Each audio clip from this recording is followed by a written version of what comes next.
देख रहे हैं आदर्श भारत टीवी और मैं हूं आपके साथ नीशू मलिक। बिहार में नगर परिषद चुनाव को लेकर सभी प्रत्याशी मैदान में उतरकर जनता के बीच जा पहुंचे हैं और लोगों से निवेदन कर रहे हैं कि वह वोट दे ताकि आने वाले समय में उनके क्षेत्र में एक बेहतर विकास हो सके। आपको बता दें कि जमुई जिले से वार्ड नंबर 16 से ऋषभ भारती उर्फ रॉकी सिंह भी मैदान में उतरे हुए हैं। वैसे तो वह एक युवा समाज सेवी है, लेकिन अब राजनीति में आकर जनता की एक सही तरीके से सेवा करना चाहते हैं और अपने क्षेत्र का विकास करना चाहते हैं ताकि गरीबों को साथ लेकर काम किया जा सके। इतना ही नहीं, उनका कहना है कि वह शिक्षा और स्वास्थ्य पर सबसे ज्यादा असर डालना चाहते हैं, क्योंकि हमारे क्षेत्र में जिस तरह से शिक्षा पिछड़ी हुई है उस पर सबसे ज्यादा रोशनी डालने की जरूरत है। तो आइए देखिए हमारी यह पूरी रिपोर्ट। बिहार में नगर परिषद चुनाव को लेकर सभी प्रत्याशी मैदान में उतरे हुए हैं, सभी प्रचार प्रसार कर रहे हैं। इसी कड़ी में जमुई जिले के नगर परिषद जमुई के वार्ड नंबर 16 से वार्ड पार्षद प्रत्याशी बने हैं ऋषभ भारती उर्फ रॉकी सिंह। ऋषभ भारती उर्फ रॉकी सिंह एक युवा समाज सेवी है जो कई सालों से अपने क्षेत्र के लोगों की सेवा करते आ रहे हैं। हमारे संवाददाता से बातचीत में ऋषभ भारती ने कहा कि वार्ड नंबर 16 में वह एक मिसाल पेश करना चाहते हैं। वह चाहते हैं कि उनके क्षेत्र का एक ऐसा विकास हो जो आज तक कभी नहीं हुआ हो। उन्होंने कहा कि इस बार के नगर निकाय चुनाव में जमुई नगर परिषद के वार्ड नंबर 16 से वार्ड पार्षद का प्रत्याशी बनकर सामने आए हैं। अगर इस बार जनता उन्हें मौका देती है तो वे अपने क्षेत्र में सरकार द्वारा सभी योजनाओं को धरातल पर उतार कर कार्य करेंगे। क्षेत्र से भय और भ्रष्टाचार खत्म कर दिया जाएगा। क्षेत्र में जल जमाव की समस्याओं को दूर किया जाएगा। शिक्षा और स्वास्थ्य पर सबसे पहले काम किया जाएगा। गरीब लोगों पर भी विशेष ध्यान दिया जाएगा। वे अपने वार्ड को एक आदर्श वार्ड बनाना चाहते हैं, साथ ही युवाओं के लिए रोजगार भी उत्पन्न करना चाहते हैं। ऋषभ भारती ने अपने क्षेत्र की जनता से अपील की है कि इस बार 2022 के नगर निकाय चुनाव में वह वार्ड नंबर 16 से उन्हें समर्थन दे और वह विश्वास दिलाते हैं कि कभी भी उनको निराश नहीं करेंगे और अपने क्षेत्र में एक बेहतर विकास करके दिखाएंगे। तो आइए जानते हैं कि उन्होंने क्या कुछ कहा है। नमस्कार, आप देख रहे हैं आदर्श भारत टीवी और मैं हूं आलोक राज। अभी बिहार में चुनावी माहौल काफ़ी गर्म है क्योंकि नगर निकाय का चुनाव चल रहा है। आज मैं जमुई जिले के जमुई नगर परिषद क्षेत्र के वार्ड संख्या 16 में आया हूँ। इस वार्ड में हम आए और यहाँ पे जब हम बातचीत किए लोगों से तो बातचीत करने के बाद पता चला कि यहाँ पे 7 कैंडिडेट हैं वार्ड पार्षद के लिए जो अपना प्रचार प्रसार करने में लगे हुए हैं। क्योंकि नगर निकाय का जो बिहार में चुनाव है वो 2 चरण में मतदान होने वाली है। प्रथम चरण का जो मतदान है वो 10 अक्टूबर को है और जमुई नगर परिषद जो है वो प्रथम चरण में आता है। इसका मतदान 10 अक्टूबर को होने वाली है। प्रथम चरण के लिए प्रत्याशियों को अपना सिंबल भी मिल गया और प्रत्याशी अपना जोर शोर से प्रचार प्रसार में लगे हुए हैं। क्योंकि जब चुनाव होता है तो बहुत सारे प्रत्याशी आते हैं और अपना प्रचार प्रसार करते हैं। कहावत भी आप लोग सुने होंगे कि जब बरसात होता है तो उसमें बरसाती मेढक भी आते हैं जो सिर्फ बरसात तक ही दिखते हैं। उसी तरह जब चुनाव होता है तो चुनाव में बहुत सारे प्रत्याशी अपने आप को समाज सेवी बताते हैं और अपना जनता से वो वोट मांगते हैं। लेकिन समाज में कुछ ऐसे भी व्यक्ति होते हैं जो सिर्फ चुनाव के टाइम नहीं, चुनाव से पहले भी लगातार जनता के संपर्क में बने हुए होते हैं और जनता के हर सुख दुख में साथ होते हैं। आज मैं आया हूं वार्ड नंबर 16 और यहां के जनता जनार्दन से जब हम संपर्क किए तो यहां पे एक प्रत्याशी हैं जिनका नाम है ऋषभ भारती उर्फ इनको रॉकी सिंह के नाम से भी लोग जानते हैं। ये वार्ड नंबर 16 से वार्ड पार्षद के प्रत्याशी हैं और आज हम इनके पास आए हैं और इनसे जानने का प्रयास करेंगे कि आखिर क्या वजह है जो ये वार्ड पार्षद का चुनाव लड़ रहे हैं और इस क्षेत्र की जनता अगर इनको अपना बहुमूल्य वोट देके वार्ड पार्षद में चुनाव जिताती है तो ये अपने क्षेत्र में किस तरीके का विकास का कार्य करेंगे, इनका रूपरेखा क्या रहेगा विकास का। सबसे पहले रॉकी सिंह जी, आपका आदर्श भारत टीवी में बहुत बहुत स्वागत है। Thank you. आप इस वार्ड से वार्ड नंबर 16 से वार्ड पार्षद के प्रत्याशी हैं जी। क्यों आप वार्ड पार्षद के चुनाव लड़ रहे हैं? कोई व्यक्ति ऐसा होता है समाज में जो एक अपना एक विशिष्ट पहचान बनाता है, अलग पहचान बनाता है। पिछले 10 वर्षों से लगातार हम समाज सेवा ही कर रहे हैं। आप जमुई के किसी भी डिपार्टमेंट में चले जाइएगा या पूरे जमुई जिले में कहीं भी हमारे नाम को लेकर अगर चर्चा करते हैं तो आपको पता चल जाएगा कि हाँ, एक बंदा है जो कि कॉपरेट करता है हर गरीब के साथ, हर अमीर के साथ। कोई वैसा आपत्तिजनक कोई इंसिडेंटली घटना हो जाए, एक्सीडेंट हो जाए, कहीं दंगा हो जाए, हर चीज़ में। ठीक है, तो करते तो हमारे पास हमारे वार्ड को लेके बहुत सारी समस्याएं थी जिसके लिए लोग निरंतर मेरे पास आते थे, मिलना जुलना होता था। किन्हीं को अस्पताल में ब्लड की, रक्त की आवश्यकता होती थी, किन्हीं को ज़्यादा चार्ज लेके डॉक्टर शोषण करते थे, उसके लिए आते थे। कुछ लोग ज़मीन के लफड़े को लेके आते थे कि सीओ साहब से डायरेक्टली बात नहीं होता है, ऐसे मांगता है, इतना पैसा मांगता है। एक घर का जो होर्डिंग टैक्स देते हैं 200 रुपये का रसीद कटता है, और उसके लिए यहाँ तक कि वार्ड पार्षद और वहाँ के जो दलाल होते हैं वो 8,000 10,000 रुपये का डिमांड करते हैं। तो सारी समस्याएं, कुछ प्रशासनिक समस्याएं थी कि आपस में झगड़ा हुआ। जो चीज़ एक वार्ड पार्षद को करना चाहिए कि आपस के झगड़े को निपटा के वहाँ पे एक पंचनामा बना के सारे कुछ को ख़त्म कर दिया जा सकता था, उसके लिए कोर्ट कचहरी लोगों को जाना पड़ता था और उसके लिए एक दूसरे पे केस और काउंटर केस होता था। सब कुछ को देखते देखते और करते करते जनताओं की पुकार थी कि आप खुद इस बार आइए। हमको लाने वाले भी जनता थे। अगर इस क्षेत्र की जनता आपके ऊपर विश्वास करके आपको अपना बहुमूल्य वोट दे के वार्ड पार्षद में चुनाव जिताती है, तो आप अपने वार्ड में किस तरीके का विकास का रूपरेखा रखेंगे, किस तरीके का आप विकास का कार्य करेंगे? वार्ड नंबर 16 को बने ऑलमोस्टली 25-30 साल हो गए हैं। 25-30 साल में यहाँ की एक एक समस्या अगर हम जुड़ाना स्टार्ट करेंगे तो आपका ये जो है ना स्पीच ये 3 घंटे का चलेगा। आप इस समाज में बैठे हुए हैं, यहाँ से इस पार से उस पार चले जाइए, उधर आहर मिलेगा, लेकिन देख लीजिए नाली की व्यवस्था क्या है। और आप अमूमन जितने प्रत्याशी के पास जाइए, उनको कुछ आता है या नहीं आता है, वो 4 चीज़ बोलना जानते हैं। नल, नाली, सड़क योजना पर काम करेंगे। अरे आज तक काम काहे नहीं हुआ? कुछ तो इस पद को अपना विरासती समझ लिए कि मेरे विरासत में मेरे बाप दादा से ही मुखिया हमारे घर का है, तो अब हम होंगे। कुछ वैसे लोगों के ऊपर आदमी विश्वास करके उसको जब अपने बीच लाए तो उन्होंने क्या किया वो आपके सामने है ना। आप देख लीजिए, अभी जो हमारे मुखिया है वार्ड नंबर 16 के यहीं से हैं, और जस्ट जो मुखिया जी का घर है उससे 100 कदम की दूरी पर एक प्राथमिक विद्यालय है, जिसके बारे में हम पहले भी उल्लेख किए हैं। उस विद्यालय में एक परिवार अपना आश्रय बना के 4 साल से रह रहा है। क्यों रह रहा है? अगर उनके सर पे छत नहीं था तो इंदिरा आवास का लाभ पहले उनको देना चाहिए था ना। स्कूल को आप स्वतंत्र कर देते, बच्चे को लिए ना। बच्चे को ज्ञान बांटने के लिए सरकारी योजना दी थी कि यहाँ प्राथमिक विद्यालय, यहाँ के जो छोटे बच्चे हैं वो प्राथमिक शिक्षा यहीं से प्राप्त करेंगे, लेकिन बच्चे को जाना पड़ता है यहाँ से थोड़ा दूर, और हमारे गांव में जो है स्कूल, वहाँ अपने घर के पास के विद्यालय में शिक्षा नहीं ले पाते हैं, तो उसको आश्रय बना के रख दिए हैं। अरे जब आप मुखिया थे तो आपके पास इतना क्षमता होना चाहिए ना कि आप जिला शिक्षा पदाधिकारी के पास बैठ के और उनसे बात करके यहाँ पे शिक्षकों की नियुक्ति को लेके बात करें और यहाँ शिक्षक बहाल कर लें। लेकिन आप पहला गलती तो यहाँ की है कि इंदिरा आवास का जिसको ज़रूरत था उसको इंदिरा आवास दिए नहीं, जिसके कारण वो वहाँ घर बना के रह रहा है।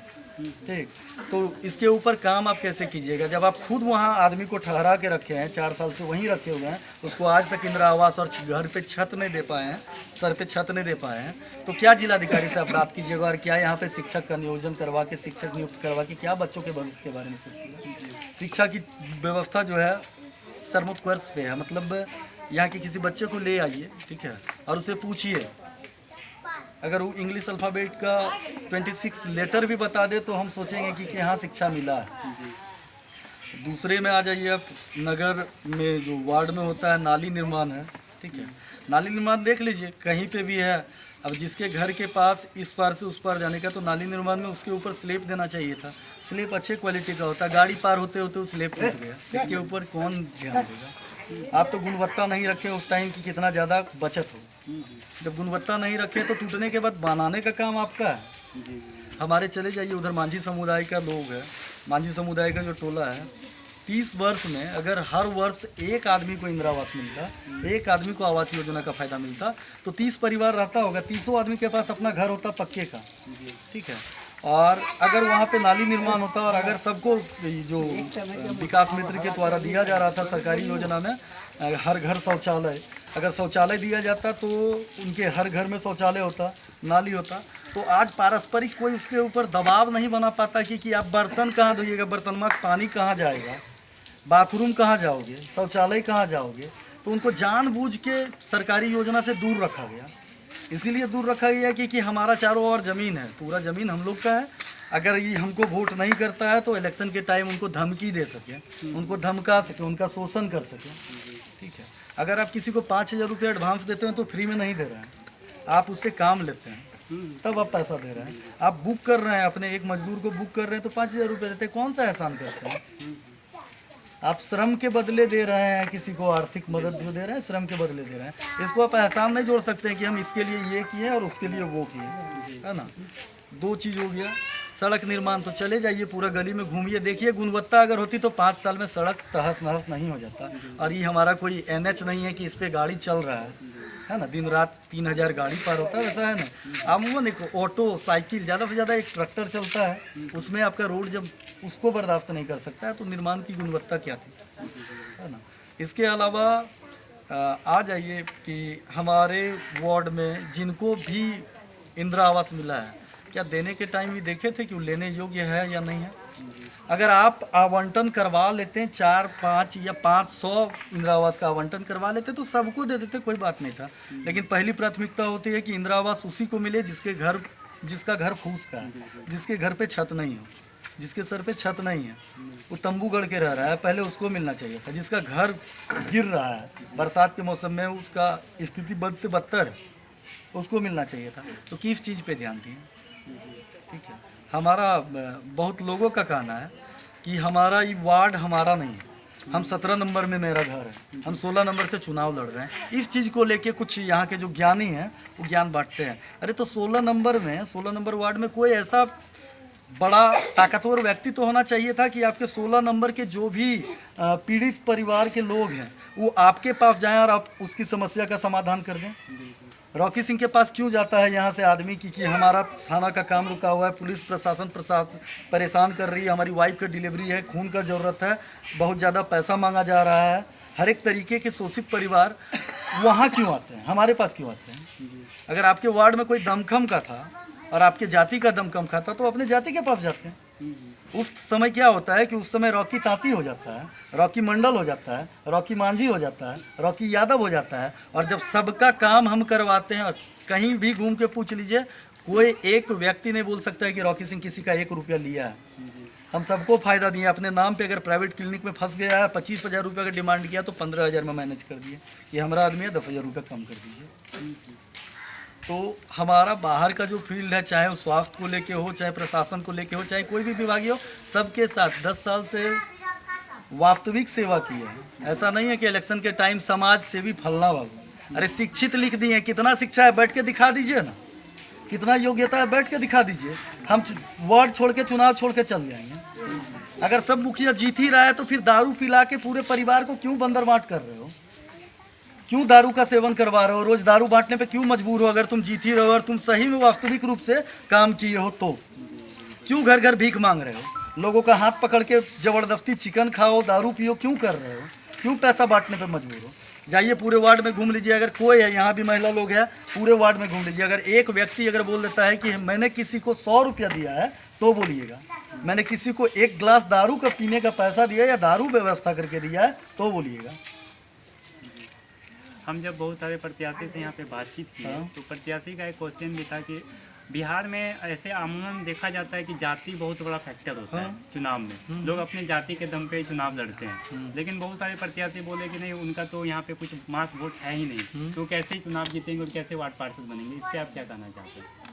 कुछ नहीं, जीरो। सबसे कमज़ोर प्रत्याशी हम हैं। हमारे पास ना मेरा कोई यहाँ बेस वोट है, ना हमारे जाति का कोई है। हाँ, जिस परिवार का हम काम किया, जिस परिवार में जो बच्चा टिकने वाला नहीं था वो बच्चा 1 साल का हो गया, खेल रहा है, वो परिवार वाले समझेंगे जिसके लिए मैंने काम किया है, जिसको मैंने उसका अधिकार दिलाया है, जिसके लिए मैंने आवाज़ बुलंद की, जिसके लिए मैं जेठ की तपती धूप में पूरे दिन बाजार में एक पैर पे खड़े होकर साथ दिया है, वो वोट करेंगे। जाति फैक्टर नहीं करता है, संप्रदाय फैक्टर नहीं करता है।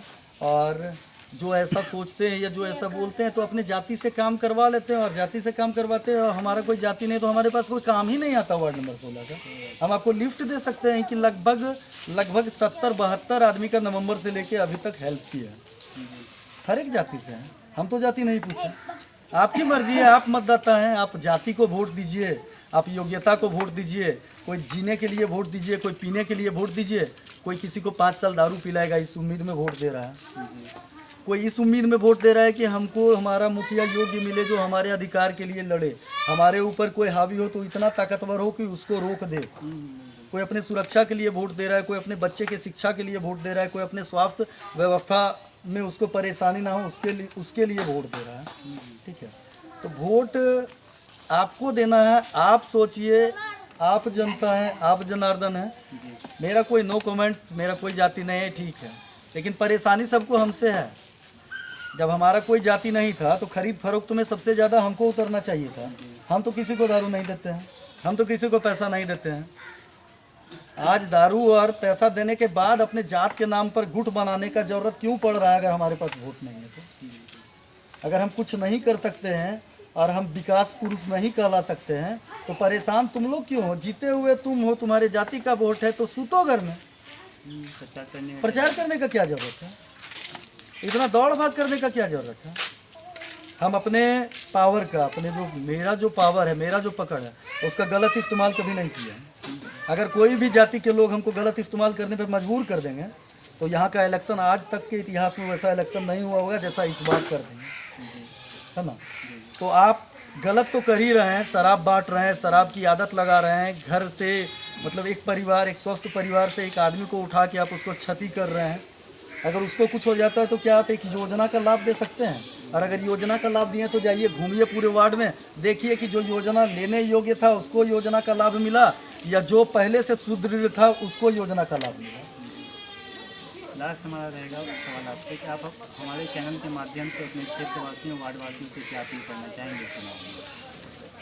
चुनाव है, जनता को चयन करना है। वोट लेने वाला भी आपके गांव का है, देने वाला भी आपके गांव का है। हम भी यहाँ पैदा हुए हैं और जो खड़ा हुआ वो भी यहाँ पैदा हुआ। हो सकता है वो हमसे बड़े हैं लेकिन हमसे बुजुर्ग भी वोट करेंगे ना, तो उनके सामने तो वो भी बच्चे हैं। तो शुरू से देखते आए हैं, सब कुछ देखते हैं। अगर कुछ अलग लगता है, अगर आप लोग कुछ कर सकते हैं तो जात पात की राजनीति से ऊपर उठिए, बैकवर्ड फॉरवर्ड को छोड़िए और एक योग्य प्रत्याशी को अपनी उम्मीदवारी और अपनी सुरक्षा की जिम्मेवारी को प्रदान कीजिए, जो आपके साथ 24 घंटे हर एंगल से खड़े रहे, हर तरीके से खड़े रहे। चाहे आपको स्वास्थ्य की व्यवस्था में परेशानी हो उसके लिए, चाहे आपको प्रशासनिक व्यवस्था में परेशानी हो उसके लिए, चाहे आपके मानवाधिकार में आपकी जो मूलभूत अधिकार की और जो सरकारी योजना है उसमें परेशानी हो जो आप तक नहीं मिल रहा है। हम चुनाव जीते या ना जीते, दावे के साथ कह सकते हैं कि कोई भी विभाग का कोई भी काम होगा, जहां हम खड़ा होंगे वो काम खत्म कर देंगे। आज तक जितने भी पीड़ित परिवार हमारे पास आए, कोई नहीं बोल सकता है कि किसी का एक काम ऐसा था जो नहीं हुआ और उसमें हम हाथ उठा दें। हमको गलत बोलने पर